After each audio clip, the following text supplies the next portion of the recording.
My angels, welcome to Reminding Eve. Take your breath. We always start with a breath because God help us all, we're scrolling, and I like to just be that moment where you remember, breathe, okay?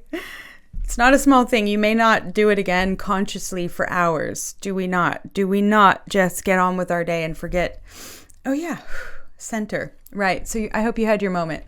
For those of you just joining, I'm Autumn. I am the host of Reminding Eve, and I am so happy to have you. I studied ancient Hebrew and ancient Near Eastern culture, Genesis, the Judeo-Christian theological roots, faith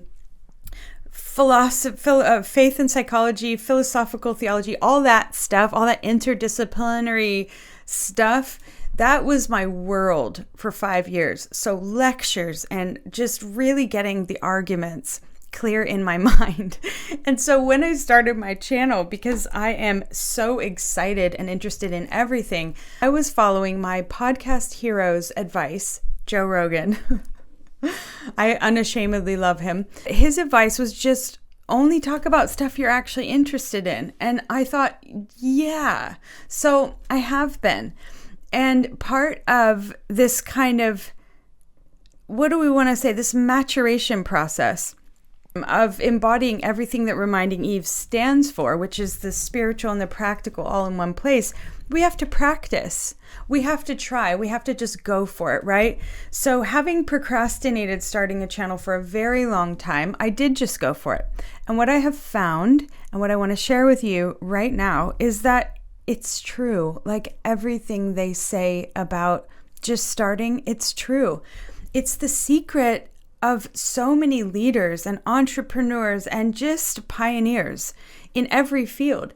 You know, we think in our heads, we want to present it in a certain way. And I did too. But really what we need to do is just get going. And so I did the Rebloom teaching series, which was deeply theological, right? And then I kind of lightened up and I did some intuitive, practical wisdom, just connecting with humanity, right?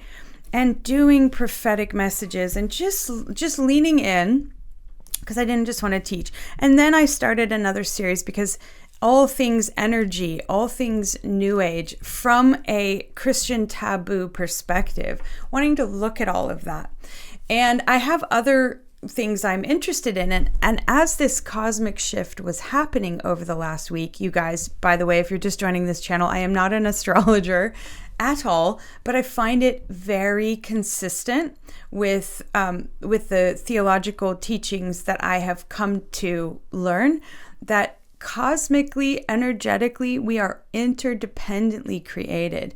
And that is, by the way, watertight. And I know a lot of Christianity shoves away all of that stuff, but how wrong we are, because our beautiful creator, my universal truth, our beautiful creator made us interdependently and interconnectedly. So there are things going on all the time for our good, all right? Such as the trees are always giving off oxygen, right? For our good. In the same way, sometimes, I guess, as somebody who doesn't really understand it all very well, planets have energetic alignment. The moon, as we know, draws that great big ocean in every day, every night. If that energy is that powerful, right? How do you think we don't even notice it? We don't even realize what it's doing. And our bodies weigh so much less and are so much less dense than the ocean, okay? So let's just be logical about it and say, of course, the planets and the stars and the sun have an effect, a ruling, governing effect over our physiology. And with our physiology, because remember, we are all spirit and flesh. We do not separate spirituality from practicality on this channel, right? We don't separate it, and we don't apologize for not separating it, because those who are on the cutting edge of quantum physics and quantum mechanics and all this stuff going on in, really, we could say the science field now, know that if you are in denial of spirituality, you are now in the dark ages. And I'm sorry to say it, I don't mean to be rude, but I am very much an advocate for people who understand they're spiritual and they have to walk around in the world feeling foolish about it. Rubbish. Take ownership and be proud. We don't want to get crazy. We don't want to be woo-woo up in the clouds all the time. I know that.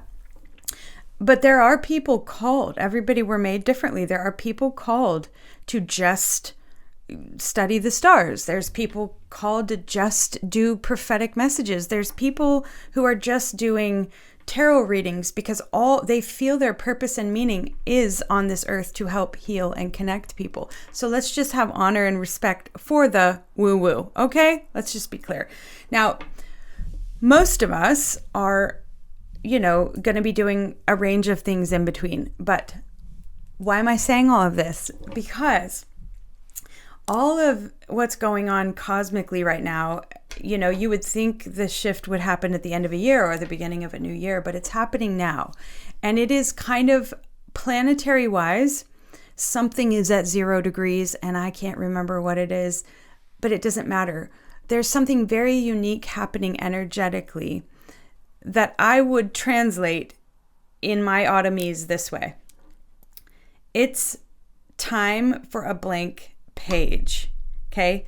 God wants to turn the page. God, whatever you call it, universe, there is I'm going to say it like this too. Everything from COVID, the global pandemic that disrupted our lives in a holy kind of a way, all right? It exposed it exposed so much in our families, in our government, in our healthcare, in our education. It just went, pff, how's everything going? How's it working? Now we've had some time to walk all of that out. How many of you guys know it's been about 7 years since, 2019 to 2020, we're kind of we're at the end of a very big cycle, all right? So energy patterns, all of this is very, very sacred. It's very biblical. It's very holy. It's also very practical. We know that farmers will tell you, agricultural people who work in agriculture will tell you, of course, seasons, people in business will tell you there are seasons. We see the influxes, we see patterns, we see beginnings, middles, and ends to everything in life. So right now, there's a very big ending going on. And the big ending is trying to force out the fuzzy, you went through some healing, you had some things come out, but you need to be very aligned with your destiny.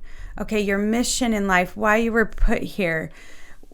Things that are going on right now have to do with you as a member, a beautiful, important member of humanity, aligning with the destiny that was written for you. That maybe you think you co-wrote it, however, whatever you believe about that, that's what's going on. So things that were vague are getting more clear.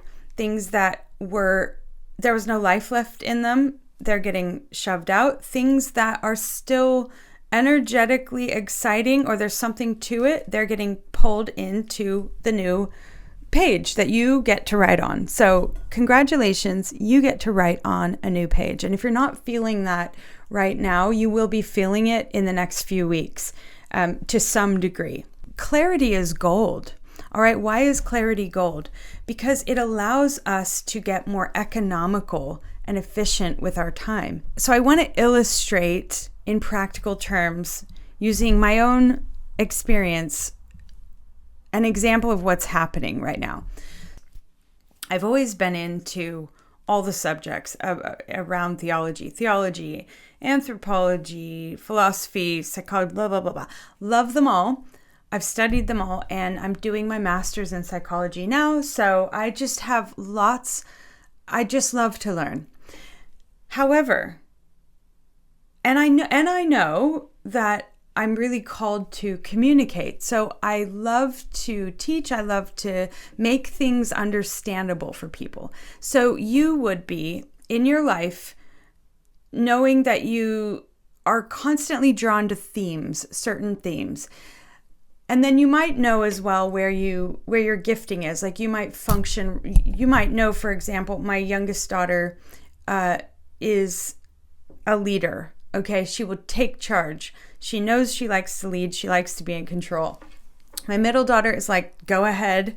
They're a perfect match because I do not want to lead. I am a supportive role kind of person. Okay. So you might know some things about yourself. Okay. Now it's not to say that some of you don't need to stretch into things. We're not going into all that. All right. My point is, there are things that you will know about yourselves, but how many of you guys are like, I would really love even more clarity on kind of where I'm called. If this thing called destiny is written and I have a part in it, I'd really like to get in my lane and know what I'm supposed to do. And what I want to tell you is that that's exactly what's happening right now, is the compelling drive to really get into your lane and focus maybe more clearly than ever before. With the new series we've been doing on all things Christian taboo, I was like, I always like to think, why am I talking about something? How is this going to help someone else? And I was thinking, well, because the Western Christianity is not maybe embracing and understanding and thinking well about other areas of spirituality, right? So I want to help them think better about it. Okay. So taking these pieces of my own puzzle and realizing I'm not obsessed with theology because I just like to talk about theology. I like to learn about it from a systematic place because I want to know, how were we created, to understand why we think the way we do and hold the belief systems the way we do, why we act and behave in society the way that we do. That's what interests me. So I'm starting to get more clarity over the mechanics of my own unique thumbprint in this world. So yesterday I booked to go and visit a gym that I like because I realize I really need to be around people who like healthy living. It does something for my soul. I love that. These are my people, okay? Gym rats, okay?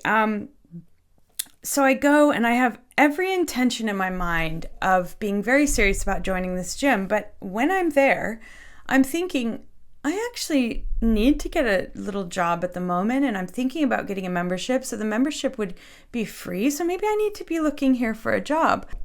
This lovely guy, we'll call him John, this lovely young man, sales associate, walking me around, doing a very good job explaining the club. And I said, well, I've already been a member here. I love it.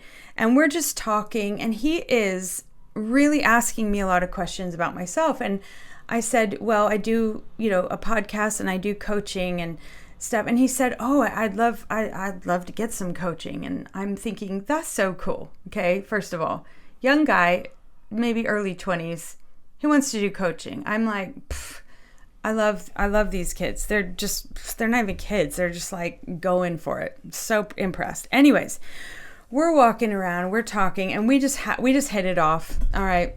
And I go downstairs, we start to talk about a job, and as we do, I said, what do you think about this place? Tell me about the people you work for. Tell me about your manager. Tell me about your assistant. We just started to go through. I wouldn't normally speak with somebody I didn't know like that, but we were just, clicking. So John is walking me around.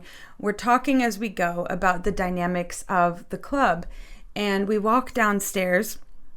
And at this point, he was like, oh, you should come and work here, and you could take my job. Maybe I'm going, and you should take the manager's job, and blah, blah, blah. And I'm like, yeah, I was like, I'm not this. I've never worked in a gym before, but I was like, I could do this 100%. I was like, it was crazy.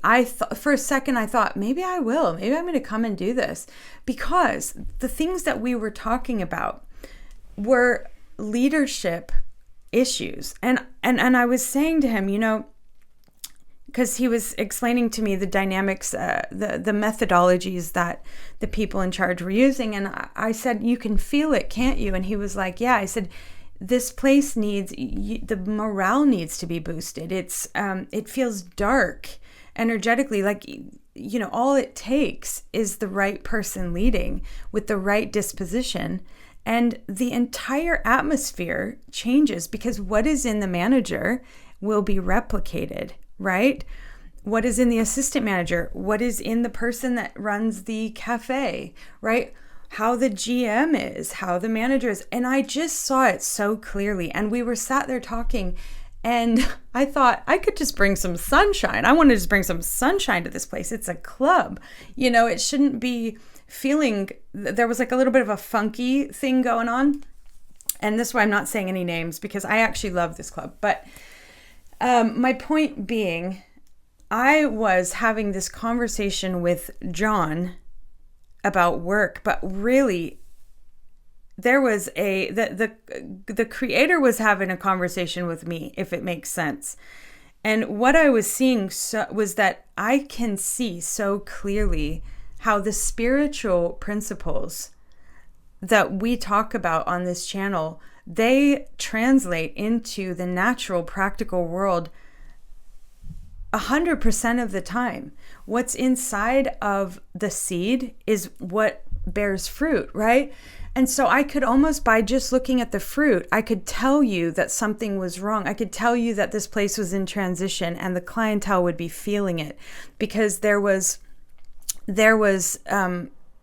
some division going on in management. There were consistent behaviors, like people really checked out at all of the major points that are, that where you would interface with the client. And I thought that is the power of replication. That is the power of influence, and it's the power of character. Okay, so I went home and I was like, I'm just going to go take the manager's job. I'm just going to go get the job. I was just like, my head. But that wasn't the actual conversation. The conversation that God was having with me was, Autumn, I know that you like all these things and you're interested in, but who are you? If you guys saw the episode that I released, it was called, what was it called? You will overcome. Enough is enough. You are the word. Okay. I recorded that episode and it went in a direction that got very deeply spiritual and made me slightly uncomfortable. If I'm being honest, it took me a couple days to post it because I didn't want to post it, because the reality is I didn't want to be seen in a light where I'm like, that was very vulnerable and exposing for me. However, because I am a leader and authentic in my word, I decided the only thing keeping me from posting what was a true divine download in real time whilst I was recording it would be my pride. Right? And I want to completely screw up this society's standards of what a leader looks like.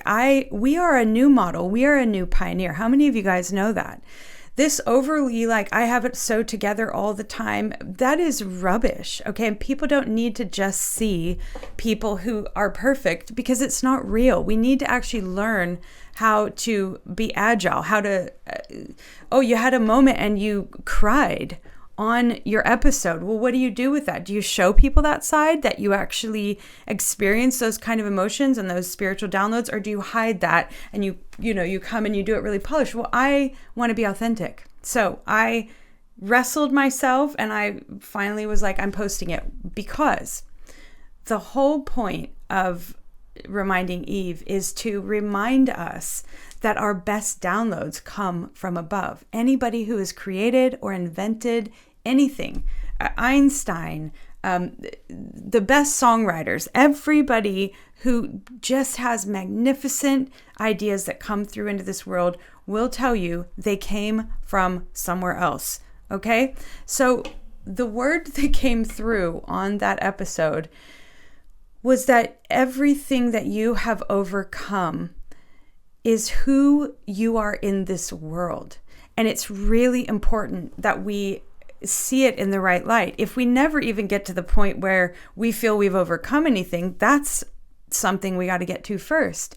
That's why I say the victim mindset is just the most disempowering, dysfunctional way for a human being to think, because we are inherently sovereign, authoritative, and powerful beings. So to be like, I'm stuck, everything's been done to me, it just completely, it incapacitates your executive function. You were created to make decisions, to move forward, to rule, and to reign, right? So the power of overcoming is on the table today, and that's what I want to talk about, all right? What I was realizing and why I'm telling you guys this story was that I was leaning into this kind of shift and this download, and then I went away and I had a very real thing happen with my little club tour, came home, reflected on it. I realized it wasn't about taking the manager's job. It was about having the conversation with myself. What makes you tick? What are you good at? What have you overcome? Well, you guys, guess what I've overcome? I have overcome shitty leadership, not just shitty leadership, but truly abusive leadership, truly damaging leadership. Okay. So, and I haven't let it deter me. I have been wounded by it. I've licked my wounds. I have just completely been in denial that I ever wanted to lead or be a part of anybody leading anything and, go kind of anarchy with it. But always coming back to healing and forgiving and going, oh, this is my lesson. This is what it taught me. And in the big culmination of decades of that, it's just marked my life, okay? And leading myself well through it has marked my life. You know what? If your faith is Judeo-Christian, take up your cross, baby, right? Suffering, it costs us. And it is in that taking up of the cross that we're taking responsibility for, well, how did I get there? What do I do about this? How do I exchange the pain of this for my own power? Okay, that is the power of the cross. But that's also the places where we have to make sure we mark out as I had to bear that cross. I had to overcome that thing. And it could have gone either way. So what I'm saying to you guys this morning was I realized on my little tour, in this moment of big divine cosmic, cleansing and refreshing and turning the page, that I am the leader. I am the leader. And I'm not just the leader. I'm the leader now who knows that she can transform an entire atmosphere, an entire environment. Okay, moms, let me just talk to you real quick. You do this every day with your kids. Every time your kids come in and you have the snacks out and you've got things nice and you've just set the environment, you've set the inner tone, right, to receive them in. I'm not saying you have to do this all the time. We know the reality of being a mom, but I'm saying every time you do it, you are leading your environment. You are shifting the space around you. Okay. That's not a small thing. So what I want you to be thinking about this week, and if you can make a list, make a list. I want you to be thinking about everything you've overcome. What comes to mind that you've overcome? Because we're going to stay on this whole become the word. We're going to stay on this for a minute.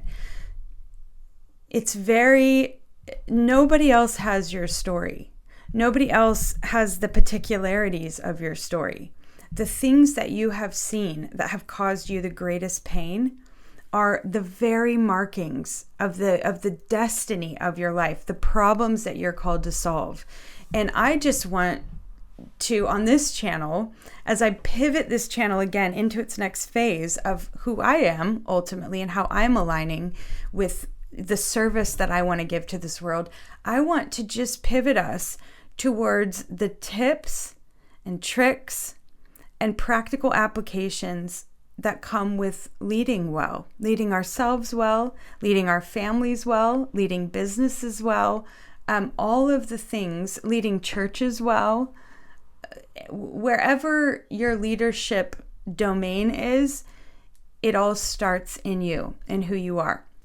So I just kind of want to stir the fire a little. That's what I'm feeling. I don't want to push too hard right now. I just want to stir that fire in you and say, just be thinking about the things you've overcome. This week, I want you to just be thinking about, what have I overcome? uniquely, and many things will come to your mind, because if you've lived longer than 20 years, you will have been through your fires. But if you can take out a little list and journal, then you get 2 gold stars, because to actually write it down and see it in front of your face, it's critical. Okay, you have to see on paper or on your laptop, wherever you're putting it in front of you. You need to see what you've overcome.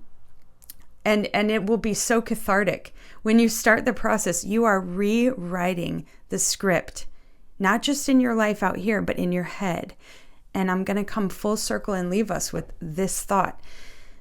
Knowing what you've overcome and being able to identify that, a few things at least, is going to allow you to close the book with a narrative that is accurate. It's not a old narrative rolling around there in your mind. It's a new narrative. It's a new story for you. It's a more empowered story. It's not about what happened to you. It's about what you overcame. It's about the seed that you're carrying and the power that you're carrying for someone else's transformation. So that's how you're going to think better for today.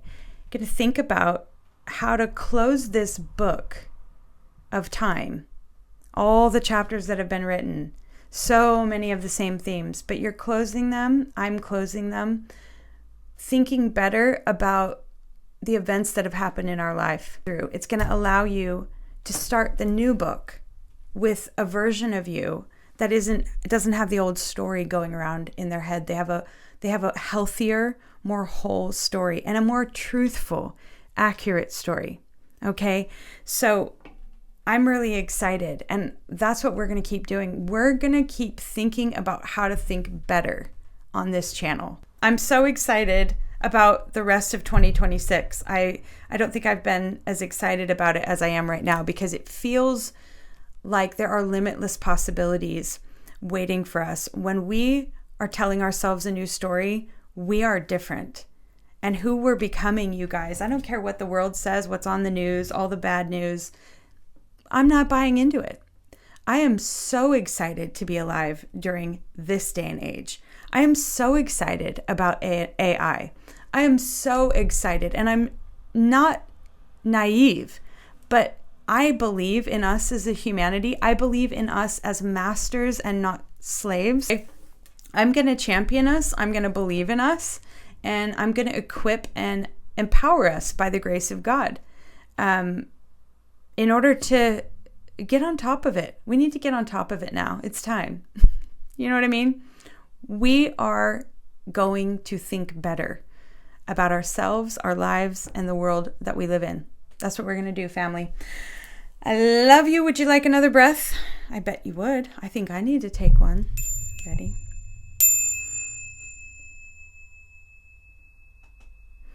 And actually, we just end with gratefulness.